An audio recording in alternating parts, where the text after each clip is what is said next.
Agora teremos a palestra do Dr. Juan Pablo Couto de Carvalho, a quem eu tenho uma admiração profunda, procurador federal, fui colega de Juan Pablo, fui procurador federal também, mestre em Ciências Sociais e professor de Direito Previdenciário, muito requisitado aqui no Estado, né, ensino em pós-graduação e tudo. Com a palavra, Vossa Excelência, para proferir sua palestra.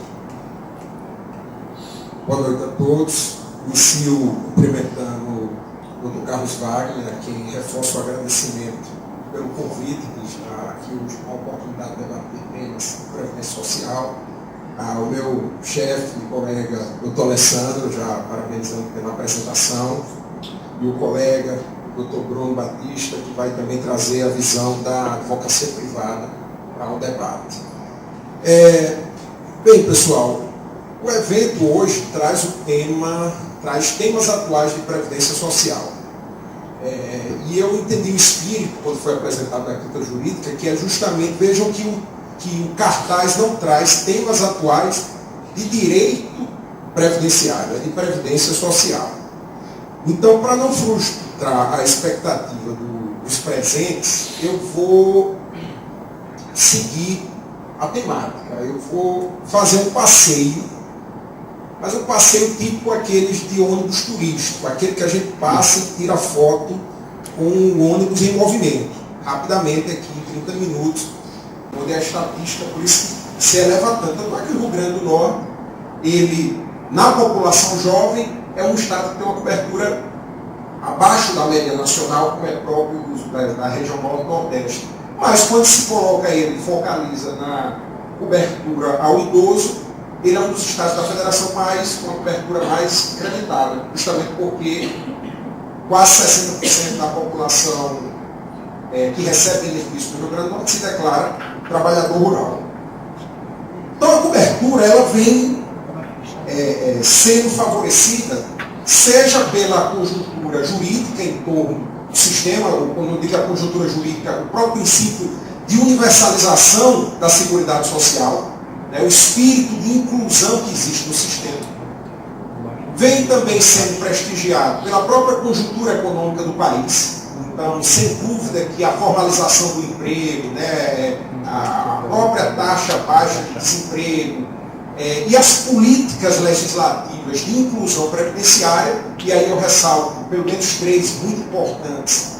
A de 2003, que colocou os contribuintes individuais que prestam serviço à pessoa jurídica num sistema de retenção da contribuição pelo tomador de serviço, foi uma medida simples, mas de um poder fantástico, porque é justamente a modalidade de contribuinte individual é aquela que está mais à margem do sistema, é aquela que, nesses 30% que ainda temos da população economicamente ativa jovem não coberta, praticamente um terço está dentro desse universo de contribuintes individuais. Tivemos, um pouco mais adiante, a figura do plano simplificado de previdência, que atingiu o segurado facultativo individual, que é até um salário mínimo, diminuindo na alíquota de 20% para 11%, e a mais prodigiosa de todas, que foi a mais recente, da figura do microempreendedor individual, que já se fala em mais de 3 milhões de filiações no sistema, de 2009 para cá, o que dá o quê? Quase 750 mil novas filiações. Então, realmente, é um incremento exatamente focado no público-alvo, que era um público que tinha renda, mas que não tinha filiação, pelo menos filiação teria, porque juridicamente ela é presumida, não teria a inscrição. Então, a figura do microempreendedor individual respondeu bem essa ânsia de universalizar. Só que, por outro lado, quando se aumenta a cobertura, se em 95 nós tínhamos 13 milhões de beneficiários de benefícios previdenciários, hoje nós temos 26 milhões, dobrou, de 95 para cá. Isso tem uma contrapartida, evidentemente. Então, da mesma forma que a cobertura, estamos indo razoavelmente bem, o financiamento da previdência social é uma questão a ser discutida. Até porque essas últimas políticas de inclusão, sobretudo a do microempreendedor individual, ela não representa um incremento de arrecadação tão significativo. Se considerarmos que é uma espécie de... Não vou comparar com os colegas, é uma espécie de fundo rural moderno. Assim, é um sistema que visa atrair aquele público que está ocupado efetivamente, mas não está inscrito, até porque, invariavelmente, o Brasil tendo adotado um sistema que prestigia a dignidade da pessoa humana, o benefício de renda mínima na fase acima de 65, a partir de 65 anos de idade, esse público que efetivamente trabalha e produz renda, ele vai ser direcionado para as portas da assistência social. Então era mais racional baratear a inclusão ao sistema, porque de qualquer modo o Estado teria que, de alguma forma, conceder benefício do valor do salário mínimo através do URES. Aqui é o tempo que falta. Fiquei preocupado. Pois bem, então o financiamento passa a ser uma questão que é sempre muito discutida no direito previdenciário, me corrijo, na política previdenciária, porque pela relevância que ele tem para o bem ou para o mal. O financiamento vem também sendo favorecido por toda essa conjuntura que eu falei, que favoreceu a própria expansão da cobertura da Previdência Social. O financiamento também vem sendo, justamente porque, apesar de termos o nosso sistema constitucional ter colocado um sistema de multiplicidade de fontes de financiamento, nós sabemos que o financiamento mais relevante do sistema de Previdência Social é o que incide sobre folha de salários. Então, houve crescimento econômico ou formalização de mão de obra, haverá reflexos positivos no financiamento do sistema. Ainda temos o bônus demográfico, né, que vivemos mais ou menos desde a década de 70, o bônus demográfico no sentido de que hoje o maior percentual de trabalhadores de brasileiros, melhor dizendo, está na fase adulta, na fase produtiva. Evidentemente que essa pirâmide, ela, em médio prazo, em longo prazo, ela vai virar. Sobretudo porque, o doutor Alessandro colocou bem, nós comemoramos agora, timidamente, mas com um avanço no IDH dos municípios, né, fazer quase uma década que não era divulgado. E uma das principais razões da melhora do índice de desenvolvimento humano se deu justamente na longevidade. Quer dizer, é uma política pública prestigiada, que é fruto também da ação do Estado, no sentido de diminuir políticas, de diminuir a natalidade e melhora, talvez, do sistema sanitário, de saúde pública ou os avanços tecnológicos que permitem hoje uma vida mais longeva. Mas, ao mesmo tempo, causa preocupação a uma política pública que é baseada no sistema de financiamento e solidariedade entre gerações. Porque aumenta muito, diminui muito, melhor dizendo, a taxa de dependência. Porque você tem, se havia antes 7, 8 trabalhadores para cada inativo, para cada pessoa recebendo benefício, hoje nós temos bem menos. A proporção entre inativos e ativos, ela diminui à medida em que vai havendo essa mudança na tabela demográfica, na pirâmide. E a situação atual, ela não é dramática, mas como a gente, por imposição inclusive constitucional, precisa pensar o equilíbrio atuarial, não apenas o financeiro, porque eu diria que o equilíbrio financeiro hoje está muito bem obrigado, é claro, às custas de uma carga tributária razoável. Hoje, já na academia, não se discute muito, não há muita paixão nas discussões sobre déficit previdenciário, principalmente depois da tese de doutorado da professora Denise Lobato Gentil, da UFRJ, um trabalho fantástico e realmente é muito difícil hoje se sustentar que há déficit previdenciário depois desse trabalho. Há quando se trabalha com metodologias contábeis diferentes. Se você observa só como fonte exclusiva da Previdência a contribuição sobre folha de salário, que é uma fonte, é um tributo carimbado exclusivo, mas que não é único, né? Quando se utiliza todas as fontes de financiamento da Seguridade Social e se faz o enfrentamento com todas as despesas também da Seguridade Social, mesmo com a desvinculação da receita da União, existe, de fato, um sistema equilibrado e vamos dizer, não é banco para dar lucro, né? Mas um sistema que gera excesso de arrecadação. E o déficit que normalmente sai nos inventários, nos boletins informativos do IPEA, do Ministério da Previdência Social, é justamente quando apenas se coloca a fonte exclusiva, mas não única, da contribuição sobre folha de salário. Realmente, nesse ponto existe uma diferença numérica, um déficit, em razão da previdência rural, com todos os motivos legítimos e talvez uma das políticas sociais melhor focalizadas que há, e que em estudos comparativos, o professor Hermes Schwarz, do Ministério da Previdência, tem vários estudos, onde um deles ele analisa 37 países, todos sistema rural previdenciário deficitário. Quer dizer, é quase um elemento estrutural da previdência rural que ela não faça frente às contribuições dos seus segurados. No Brasil não é diferente.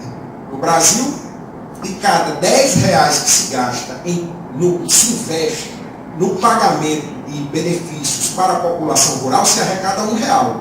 É basicamente 10%, justamente pelas características da previdência rural do Brasil. Então, esse emaranhado de informações, ele nos leva a refletir. A situação atual é razoável, mas, repito, há um custo tributário altíssimo, tanto é que uma das principais fontes de estímulo à indústria no Brasil recente se deu sobre folha de salário, sobre contribuição social, quando se substituiu a cota patronal do empresário sobre uma cota sobre o faturamento. Então, percebendo ali, lógico que o governo, sabendo que havia, desde 2009, o INSS vem já divulgando que quando se separa previdência rural e previdência urbana, que é um corte meramente, um corte para doutrinário, para explicação, porque de fato a previdência é una. Mas quando se faz esse corte, realmente se revela ali que há um excesso de arrecadação na previdência urbana. O que, inclusive, quando a gente faz o enfrentamento com as áreas de maior beneficiamento da previdência rural, aponta, inclusive, é uma hipótese que se pode formular, que é de que a previdência rural ela seria uma política progressiva na medida em que gera um intercâmbio monetário entre as regiões. Porque onde é que há esse excesso de arrecadação na população urbana? Certamente não são nos estados do Nordeste, por exemplo. Então, quando se há excesso no estado como São Paulo, evidentemente que, como o tributo é carimbado, ele vem para pagamento de benefícios rurais nas regiões que precisam haver um incremento maior de verba pública para o desenvolvimento. Então, é uma política interessante, embora a previdência rural ela é uma política que deve estar sendo discutida a todo momento. Tem que se discutir porque o homem rural, da época que foi pensado essa política protetiva, talvez ele não seja mais o mesmo, as características talvez não sejam as mesmas. E até mesmo como o governo vem utilizando com relativo sucesso medidas de inclusão social com a redução de alíquotas, me parece que poderia também se pensar, enfim, não há consenso nisso. Acho que uns 5 anos atrás o governo fez um esforço muito grande de agregar notáveis de previdência para discutir o futuro da previdência, e esse foi um dos temas que passou longe de um consenso, tal como a questão da aposentadoria da mulher. E aí eu vou colocar a mão nesse vespeiro para discutir aqui. Rapidamente, só dando dados. E eu estava assistindo, dá uma olhadinha no Google, tem a TV IPEA e a coordenadora de políticas sociais, desculpa, acho que é a Adélia, faltou o nome agora, eu a vi fazer uma defesa passional pela equalização das regras de aposentadoria do homem e da mulher. Hoje no Brasil, a mulher ela tem uma longevidade maior, isso é fato, dados do IBGE, e ela tem critérios de aposentadoria diferenciados. Claro que as razões que levaram a essa discriminação positiva, vamos colocar assim, ela tem suas razões de ordem social, antropológica, todas têm. E persistem talvez até hoje, mas certamente não na mesma proporção da época em que foi gerado esse regulamento. Hoje está claro que a taxa de natalidade diminuiu severamente, quer dizer que o papel, provedor, enfim, pessoal, fiquem à vontade depois para discordar.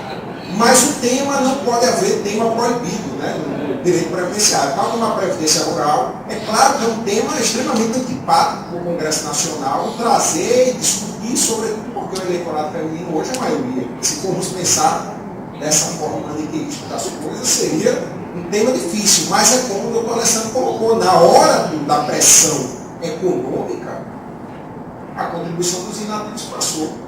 E passou com requintes de crueldade. No sentido de nem mesmo liberar quem já tinha preenchido os requisitos do sistema. Então, quer dizer, quando é para fazer, vai ser feito. Eduardo Jambiage aqui coloca muito. Não é Eduardo, sobrenome. Lembra o nome dele? Autor agora. Que ele, até o livro dele é dramático, né? Um dos livros dele, né? É economista, né? Dramatiza muito com números e tal, e, apesar de ser frio, mas eles colocam catástrofe. Diz inclusive que o economista tem dois papéis, né? Prever catástrofes e depois se justificar porque elas não ocorreram. Né? Não concordo com isso, mas diz. E ele coloca lá o tema do livro, de um dos livros dele, era um grande estudioso de previdência, política previdenciária, é de que o título é Reforma da Previdência, nossos pais ou nossos filhos. A dramaticidade que ele já coloca na discussão. Quer dizer, deixa como está e vamos privilegiar nossos pais no sentido de nossos ascendentes que estão hoje recebendo. Ou então vamos começar a mudar para que quando chegar na hora dos nossos filhos haja uma previdência minimamente saudável, né? Sustentável. Mas enfim, estou jogando pontos de temas que não são tão atuais, mas que a todo momento estão sendo relidos a partir de novos dados demográficos, novos dados econômicos, e aí por diante.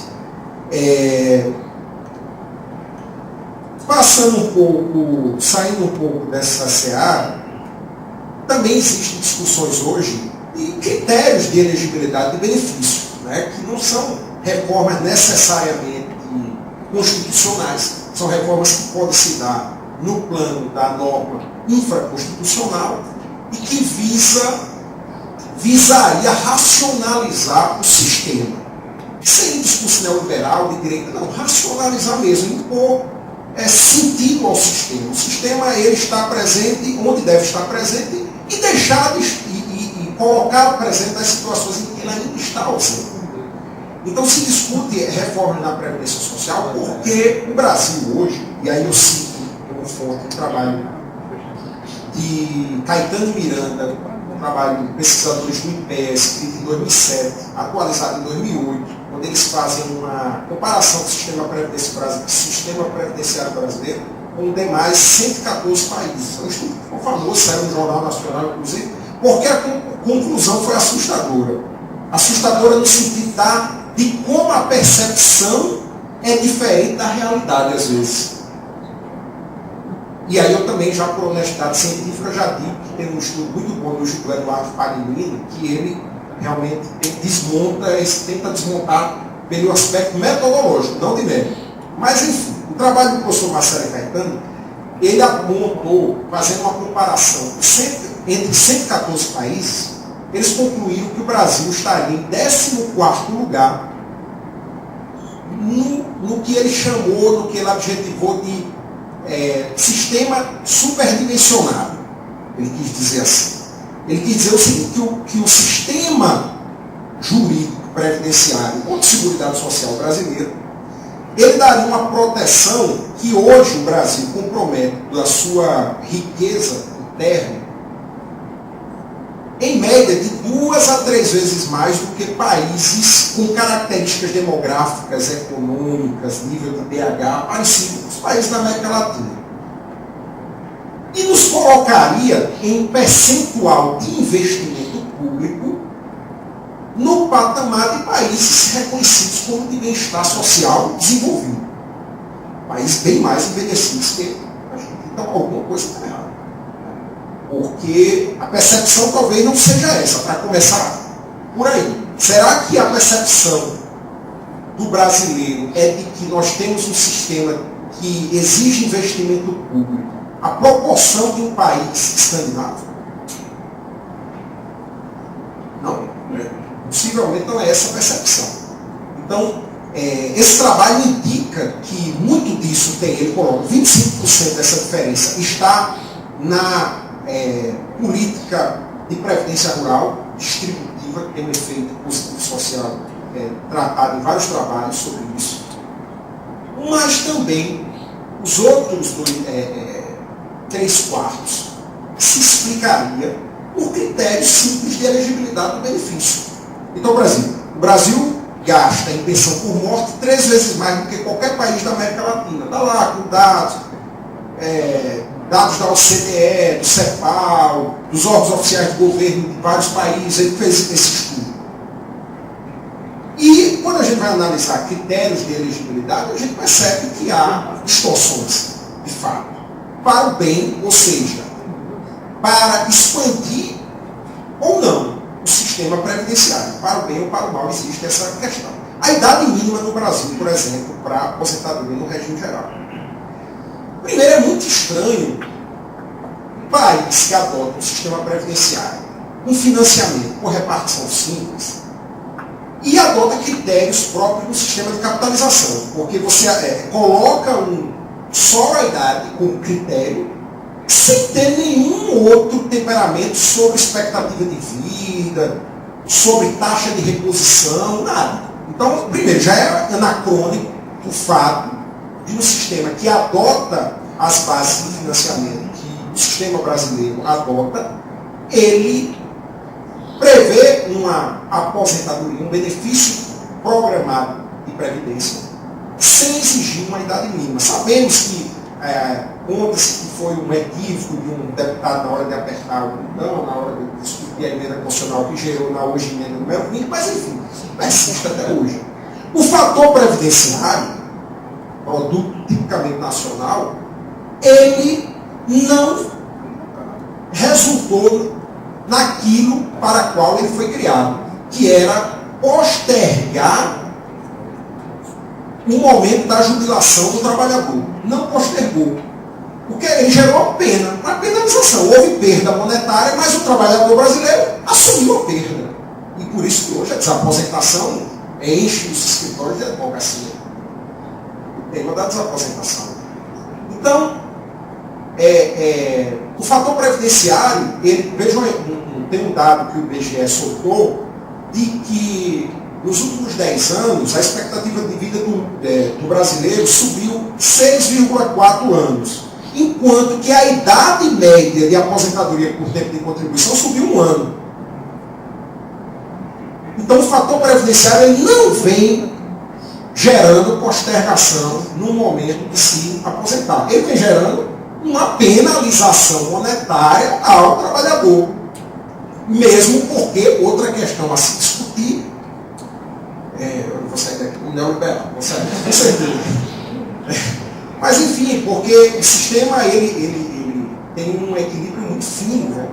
E o sistema, a questão do fator previdenciário, ele não atingiu esse objetivo. Continua o brasileiro se aposentando porque ele pode continuar trabalhando. Então, veja que mais uma vez o objetivo que o sistema previdenciário, pelo menos nas bases do financiamento próprio da teoria geral do seguro, de quem adota o sistema de repartição simples. Ele não tem ali uma invalidez presumida. Não há, porque a idade ainda é uma invalidez presumida, ainda que se trabalhe mais de 10 ou 20 anos, enfim. É que a geriatria está dizendo para a neurociência está mandando continuar ativo, mas o sistema ele não previu uma maneira mais eficiente de se tratar essa questão. E aí a desaposentação vem chegando, que é um sistema, é um tema também de grande dramaticidade, porque quem optou, quem enfrentou, quem assumiu o prejuízo do fator previdenciário, ele o fez na expectativa de continuar trabalhando, e aí, no primeiro momento, ele tem um incremento de renda, então ele tem a renda dele habitual, mais o salário de benefício multiplicado por 70%. Então ele está ganhando o salário mais 70%. Em algum momento ele vai parar de trabalhar. Nem todo mundo é Oscar Niemeyer. Vai parar de trabalhar. E quando parar de trabalhar, o que vai restar? Somente o benefício com uma perda significativa da renda pela incidência do fator previdenciário. Então não se cria dentro de, aí é Deleuze Ferreira, é realmente uma proposta para o legislador, e são muitas que tem lá, ou se cria sistemas, como já existe no regime próprio, de abono de permanência, ou sistemas como alguns países da Europa adotam, eles chamam de aposentadoria parcial, onde você, não é proporcional, é parcial, você receberia 50% do valor da aposentadoria e ficaria com a jornada de trabalho reduzida em 50%, e até o momento, quando chegasse o momento da aposentadoria definitiva, enfim. Isso talvez até mexa no mercado de trabalho, tem vários estudos também sobre isso. É um tema, então, a ser trabalhado, discutido e atual da Previdência. Para concluir, um tema rápido agora de pragmático, dia a dia mesmo, de colocar o pão à mesa mesmo, que é discussão de tema jurisprudencial recente, atual. Eu elegi o tema do critério da miserabilidade no benefício assistencial. É um tema, o poder de repetição enorme, né? Eu imagino que a turma recursal estivesse invadida de temas, né? Represado muito temas referentes a critério de miserabilidade, tudo na expectativa do Supremo Tribunal Federal decidir essa questão. Ou seja, a exigência legal de 1/4 de salário mínimo per capita por grupo familiar, ela é ou não constitucional? Como é que deve ser essa interpretação? Como todos nós sabemos, o Supremo Tribunal Federal, na primeira oportunidade que teve de se manifestar sobre o artigo 20, parágrafo 3º da 8742, ele se manifestou pela constitucionalidade material do requisito da renda de 1/4 de salário mínimo. O relator foi o ministro Carlos Jobim, houve uma discussão, e entendeu-se que, embora até no voto de Sepúlveda pertence ao Tibério, falou-se ali numa omissão legislativa parcial, no sentido que não estava bem regulamentado, mas enfim, disseram que o critério objetivo era aquele e que tinha, a partir daquele momento, a eficácia vinculante em geral. Pois bem, houve um fenômeno que não é novo no Brasil, mas sem dúvida é para estudar da história do direito, da sociologia jurídica, que é o fenômeno de rebelião do Poder Judiciário. Não é novo, né? Quem coloca isso é o professor Luiz Guilherme Marinoni. Ele coloca a rebelião da prática, né, contra o processo civil. Houve uma rebelião do Poder Judiciário no sentido, uma manifestação pacífica, né, sem atos de depredação,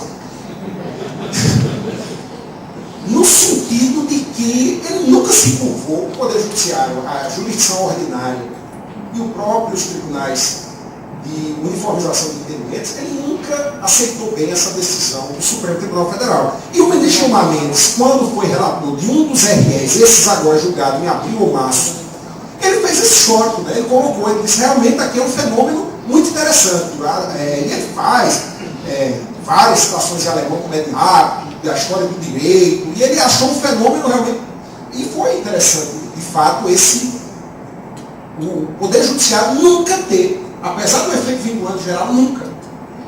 E o Supremo, tão bombardeado que foi de reclamações constitucionais, porque tinha eficácia geral vinculante, né? A Procuradoria, nós entramos com muitos, a gente tem que defender da melhor forma, né? E o Supremo, quando viu aquilo, ao invés de agir de forma autoritária ou de garantir a incolumidade da decisão que foi tomada, ele pensou, peraí, vamos repensar o que foi feito aqui. E houve toda uma releitura, eles chamaram, interessante que ele devia ser marqueteiro, processo de inconstitucionalização da norma. A norma tornou-se inconstitucional com o passar do tempo, né? Próprio direito alemão. E hoje o Supremo disse que a norma é inconstitucional. Fenômenos que já tínhamos visto de mutação constitucional em outros ramos do direito, vimos agora do direito previdenciário, de seguridade social, melhor dizendo, porque a Corte, perante a mesma norma, perante a mesma Constituição, decidiu exatamente o contrário do que decidira há alguns anos atrás. Ótimo, tudo resolvido agora. E nada. Qual foi o critério que o Supremo determinou, elegeu agora? A gente fica na expectativa que quando o Supremo venha, resolva tudo. E sinceramente, o clima é de um pouco de perplexidade, porque o Supremo declarou a inconstitucionalidade tanto do artigo 20, parágrafo 3º, como do artigo 34, parágrafo 8 do Estatuto do Idoso, mas disse que não declarava nulidade. E houve um arremedo, uma intenção, até provocada pela Advocacia Geral da União, no sentido de se dar um prazo para que o legislador fizesse uma nova regulamentação da 8742. Quer dizer, a proposta inicial é, vamos declarar inconstitucional, mas até 31 de dezembro de 2015, o Congresso Nacional poderá suprir a omissão legislativa parcial, dizendo de forma melhor quais são os critérios objetivos. O problema é que é igual aquela história de Garrincha, combinado com o zagueiro, né? Não tem. O problema foi esse. O Supremo não conseguiu a maioria qualificada de 2/3. E o ministro Celso de Mello levantou a questão disso. Olha, temos que fazer essa modulação temporal, porque se for declarada a inconstitucionalidade, não é a norma anterior regulando. Outros já disseram, não, mas não há, mas há outras normas supervenientes que dá para... Mas o Celso de Mello levantou essa questão. No informativo do Supremo, que é a fonte que nós temos, né, assim, oficial, coloca isso. Então hoje, eu já digo que o Supremo não sana todas as controvérsias, porque houve isso. O tema está aí, a turma recursal aqui já fixou um entendimento respeitável e tal. Embora o ministro Gilmar Mendes, no voto dele, que esse é o único que está disponível, porque ele foi o relator do MISRE, o único disponível no site do STF, ele diga que não colocava o critério do meu salário mínimo como critério objetivo, muito antes pelo contrário. Ele aponta que houve mudanças legislativas, apontando como novo critério de miserabilidade o meu salário mínimo, mas no parágrafo seguinte, em letras, em negrito, ele coloca bem assim, mas isso não é papel do judiciário. Fiz reuniões, ele coloca no voto dele, fiz reuniões com a Procuradoria-Geral, o doutor Stefano deve ter participado dessa reunião, fiz reuniões com o Ministério da Previdência, o impacto orçamentário seria de 129%, a mais do que já se gasta hoje, quando se dobra esse critério da renda. Então ele deixa bem claro em 3 ou 4 parágrafos que não, isso aqui é o Congresso que tem que decidir. Me parecia, doutor Carlos, que o sistema anterior estava melhor, antes do Supremo se pronunciar, que era aquele que dizia, não, peraí, o entendimento do STJ, da TNU, né, que dizia, não, isso é uma norma que a inconstitucionalidade é analisada no caso concreto, que é outro método de julgamento, quer dizer, abaixo de 1/4 é presunção de iure de júri de miserabilidade, acima de 1/4, com razoabilidade, se resolve o caso concreto. Me parecia o que era o pior dos mundos. Hoje eu tenho saudade desse critério, porque me parecia mais fácil de operar. E aquilo que a gente tem expectativa de diminuir a litigiosidade, vem com um novo fator de litigiosidade. E já concluindo, que eu sei que eu estourei meu tempo, essa questão dos fatores de litigiosidade tem que estar muito presente na discussão do direito previdenciário, né, da prática judicial previdenciária. Vejam bem, o doutor Carlos Wagner colocou aqui que a turma recursal do Rio Grande do Norte é a que mais recebe processos, né, na região, na 5ª região.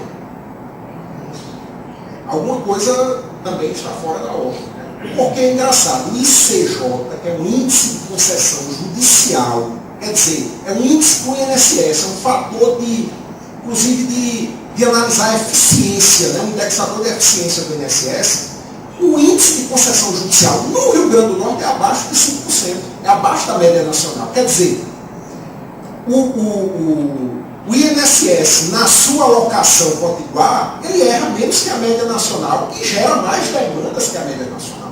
Esse fator de litigiosidade é algo muito sério, porque como é que... Veja que a litigiosidade no direito previdenciário, ela tem aumentado na contramão dos fatores, porque se a cobertura tem aumentado, se o índice de deferimentos tem aumentado, se o ICJ tem diminuído, como é que a litigiosidade ela vai proporção geométrica. É algo para se discutir.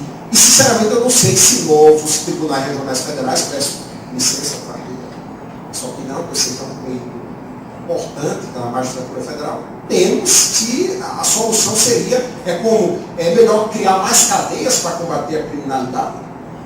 Será que o fator litigiosidade está no julgamento, é a causa da litigiosidade? Ou sabendo-se que, segundo aquele estudo do IPEA, acesso à Justiça Federal, pontuou-se que 73% da demanda é do INSS. Então, será que a ação está no efeito ou na causa? A ação de enfrentar o problema. Mas, enfim, agradeço a paciência de todos e mais uma vez, ao convite da Quinta Jurídica, para mim é uma satisfação muito grande, porque é um evento super, é o mais tradicional hoje do nosso Estado. Obrigado.